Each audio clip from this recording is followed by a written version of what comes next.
Oh, hi everyone. I'm Dr. Nani. I'm a GP, and I'm welcoming you to my health channel. Thank you for those who've subscribed and for those who've commented and viewed past channels, past videos of the channel. Now, last week we had one of our guests and the GP partner, Dr. Pell, and she was saying to us that it is difficult to see a GP. She acknowledges that much. But what she did say was that we could get self-care. What does that mean, self-care? Well, to help us unpack this and to give us some advice, I have a community pharmacist, Sima. Sima and I are colleagues. We work together and we both look after patients in North London, or we were anyway, because she's had a baby. Congratulations! You know, thank you. Lovely baby boy, and I've been on leave myself as well. So Sima and I work, and we work together. She's a pharmacist who is a community pharmacist, so she's very well used to dealing with the members of the public for free as well.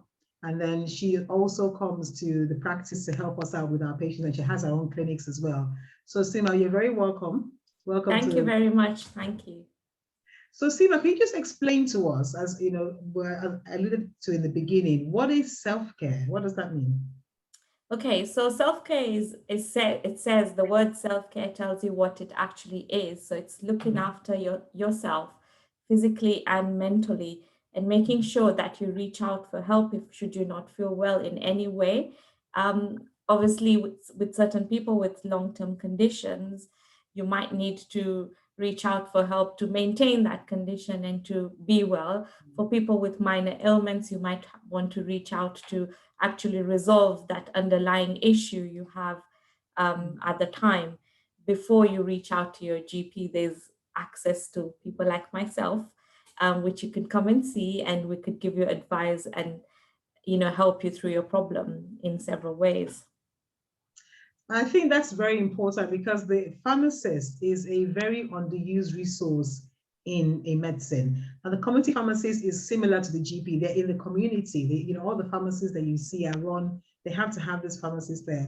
And the pharmacist, I mean, when I was in medical school, I had pharmacy colleagues alongside me. So we're all studying together, but they've just chosen to specialize in the knowledge of medication, whereas we've gone to learn about managing the human body, but they learn anatomy, physiology. So they know quite a lot. And many people don't realize that actually you don't always have to wait to see your GP. You can go to someone like Sima in the community and get advice. So Sima, if someone came to you, what kind of things could they come to you for? Should they come to you, they had an acute chest pain, for example? Not necessarily, but they could bypass that through us. If it's like an acute chest pain, we could assess them for maybe like, is it reflux, analyze it and guide them if it was more sinister than we can manage in primary care by, synchronizing their symptoms and narrowing them down quite literally. So then it would help, but we normally help mainly. Acute chest pain is quite an iffy subject. We wouldn't really take on. That was a trick question, Sima. Yeah, but I think mainly we would focus on minor ailments for both adults and children. Also things like medicine reviews for people who have long-term conditions, and sometimes we can assist them in finding a little problem they might have. Maybe they're not taking their medicines well, or the timing of the medication. And then there is also certain specialist pharmacists like cancer pharmacists. Like we all have this mini courses that we carry on in community pharmacy where we can become dementia friendly pharmacists, and we can help people through their mental well-being and their families as well as other additional services like the emergency contraception service, or say if somebody wants to give up smoking, then we can help with like smoking cessation. So travel immunizations, things like that. So there's various sectors. It just depends on which pharmacy you go to and how what services they're commissioned for to be able to get them. So we are very accessible, and I think we're available for longer hours too, which makes it very easy for patients to see. Yeah, I think that's a very good point you make, because the pharmacists and like the GPs open on Saturdays as well. Some are even open on Sundays. And now that I'm doing the NHS 111, I keep referring to in my videos, but we also have pharmacists working with us who would triage patients who have medication issue queries. And also, when we are dispensing medicines electronically, we can send to the pharmacy even up to 11 p.m. at night. So the pharmacist is really, really there. And Sima, do we have to pay to come to you for self-care advice, please? No, self-care advice is completely free.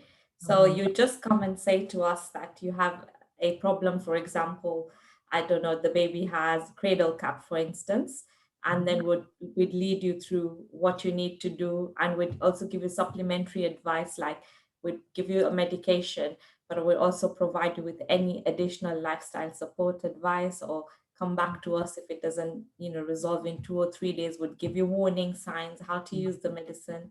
So we'd cover all those aspects for you.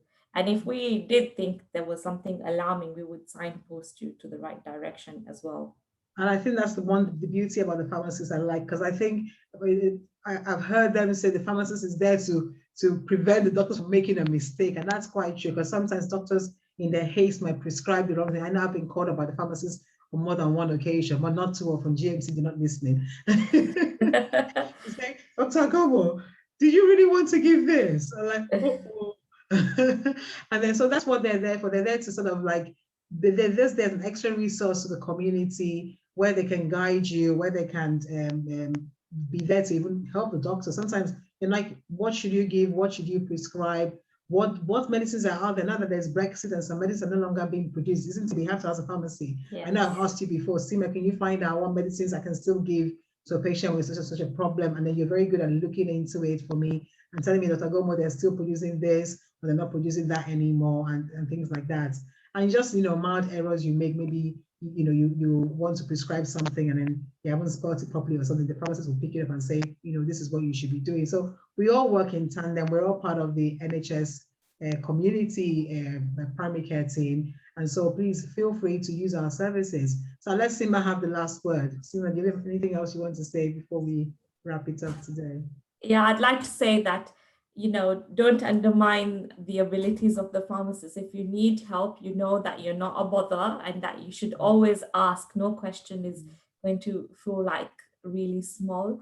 And if it's beyond us, then we will guide you to the right place. But seek help when you need it. Don't let it bypass you, because a lot of these ailments that happen in the long term, they start with something small that we as human beings ignore. Don't do that.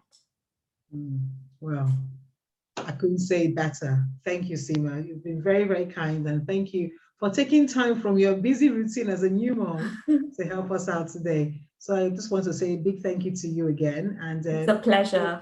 Well, thank you. So till next time, everyone. Bye.